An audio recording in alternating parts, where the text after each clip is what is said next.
If this doesn't show how much the Teen Titans care about Djinn, I don't know what will. What's up, YouTubers of the world? MegaGeekMixer here to give you guys my review on issue 40 of Teen Titans. Is that 40? Yeah, it's 40. I'm sorry, guys. I'm sort of got a lot of things in my head here, but still. Good chat, good issue, nice way to show that they're going to great lengths to save Djinn, even though in last issue she said don't come after her. And yeah, they disobey her, they go after her, but it doesn't look like it ended up with good results. Well, for one, they took a risk and going to get her. A very risky one, I might add. But if you guys saw last issue, you saw it in the last issue of the last page. Damien's suggestion was for them to get to purgatory, they'd had to go to hell, and the only way to do that is by dying.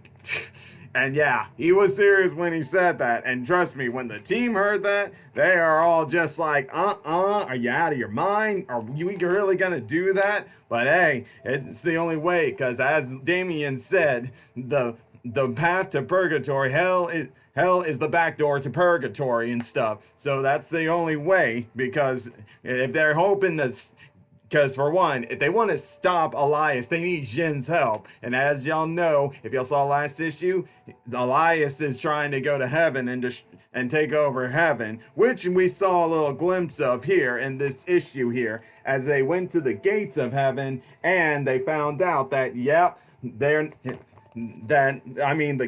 Guardians of Heaven found out Elias is here and they're trying to stop him. But that's the only page we ever got, because all this was focused on the Teen Titans going to hell and get Djinn back.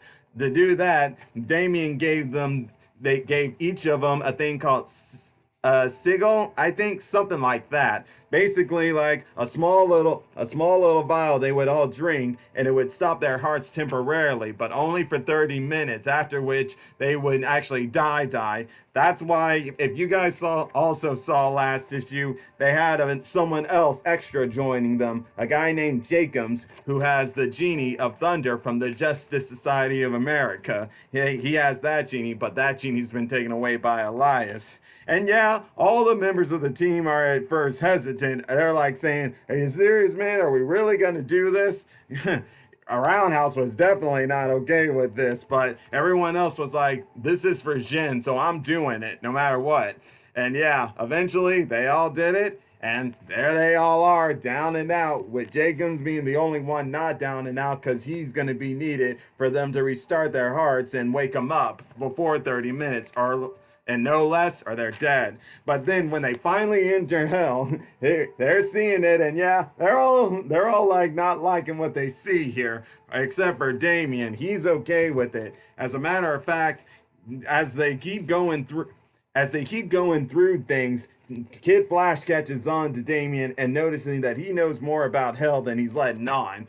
And that's when Damien reveals to us where he went when he died at the hands of the Heretic. And it was right there in hell, yeah.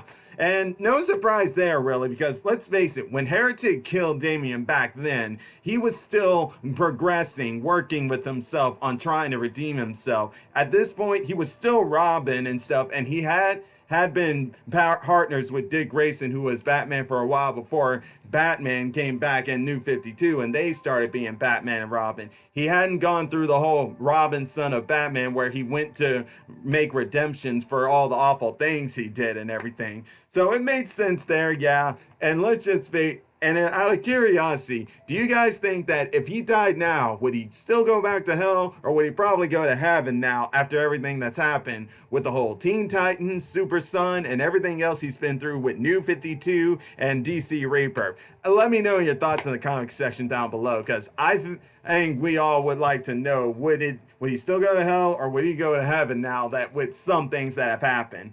Who knows? But still, when he told everyone, they were impressed and stuff. Well, Kid Flash, he felt sorry for him. Crush was impressed, and, well, Roundhouse, he was just like, whoa, man, seriously?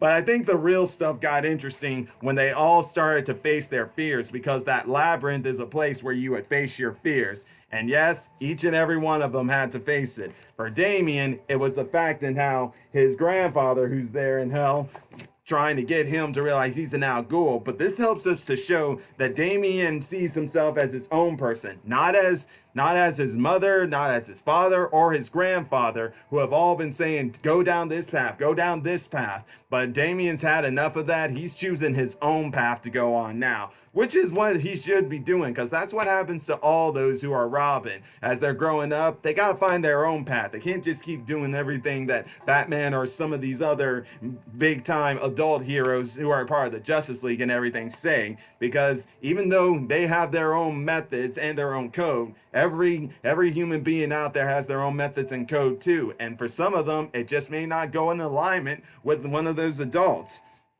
And then let's go into Flash. In this one, it shows him meeting up with his father, and then the fear of him being just like his father, since his father was a villain and was the reverse Flash right there. That's a crazy thing there.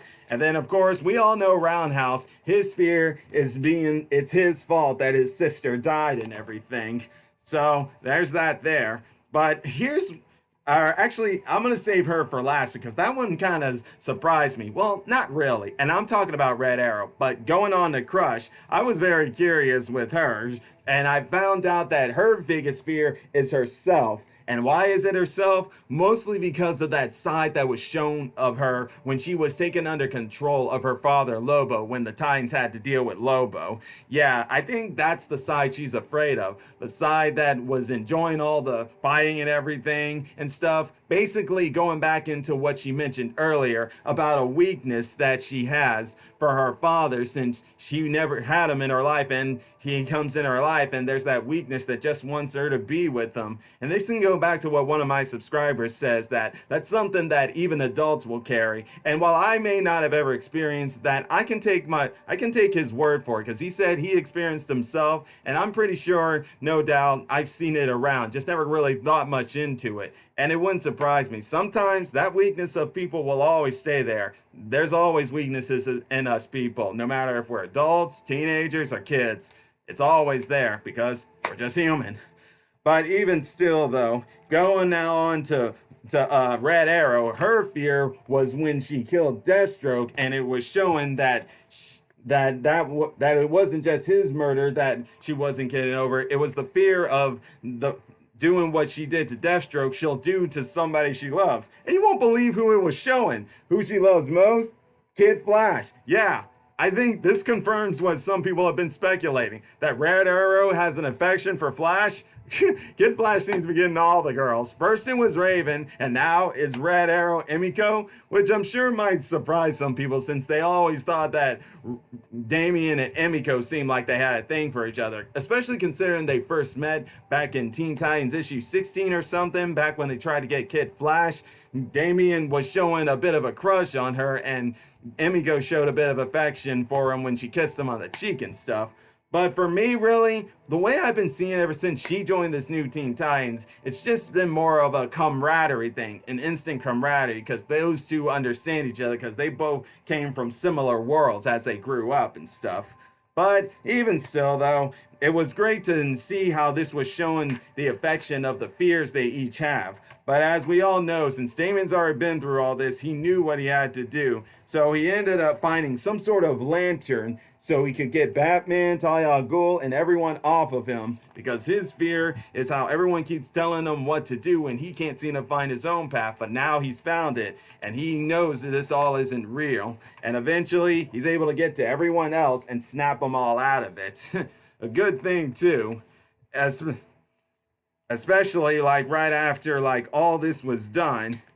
Where is that thing at? Oh yeah, here it is. Sorry guys, I was looking for the one where Damien was telling them about the fears that are being shown in hell, because every one of them thought it was real. But here, that's when Damien mentioned, what you fear isn't real. What you do with that fear is. Basically, he's saying, don't let your fears control you. Face that fear head on, and then make your own destiny out of yourself. Do not let the fear of what it is that you're afraid of make you become that fear. become what is not that fear. Something like that, whichever way you want to look at it. But I hope you guys understand what I'm trying to say here. But either case, though, in the end, they did make it to the door where Djinn is. And yeah, like I said, and like we all figured out, she wasn't happy that they came. She wasn't happy at all. And unfortunately, though, when they found her, it was too late, because during that whole time they were facing their fears. Bad.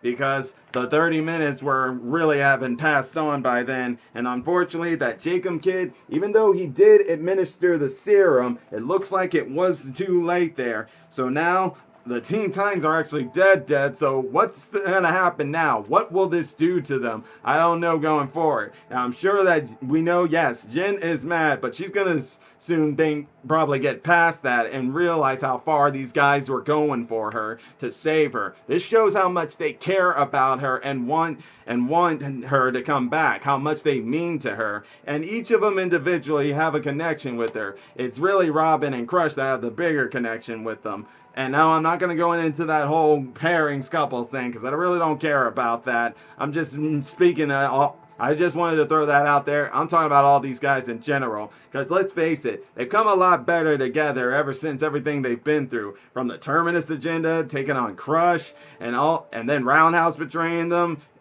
Let's just say that even though that may have been bad, maybe in the good sense, it was a good thing that happened. It finally helped them all come together and finally realize that they are one dysfunctional family, but maybe that's what works for them. Who knows how it goes, but all I do know is we're going to have this final issue, which will be the final issue that's written by Adam Glass before Robbie Thompson now takes over. And from the looks of it, we're still going to have this roster we have here for a good more longer. There's no telling how much longer with this whole DC 5Gs coming out, which I'm not gonna lie, I have my doubts about that, because seriously, this reboot is starting way too quickly. We just had DC Rebirth about 3 years ago, and I still think we needed to have this lineup of things going on now, but whatever, we'll just have to wait and see how this all goes, and how is this gonna affect the Teen Titans going forward, is my guess. But either way, guys, I still like this issue. It really showed the great lengths they were gonna go to, and even though it didn't show much of Djinn's reaction, it showed the initial reaction we thought of. She wasn't going to be happy that they did this, mostly because I don't think she wants them to die,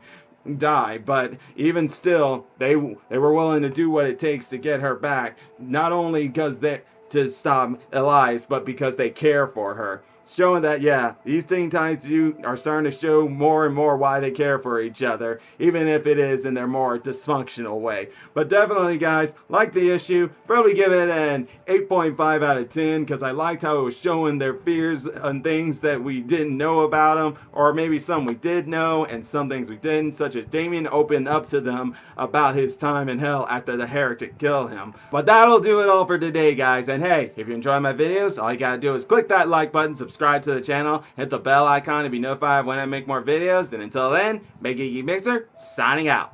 Bye!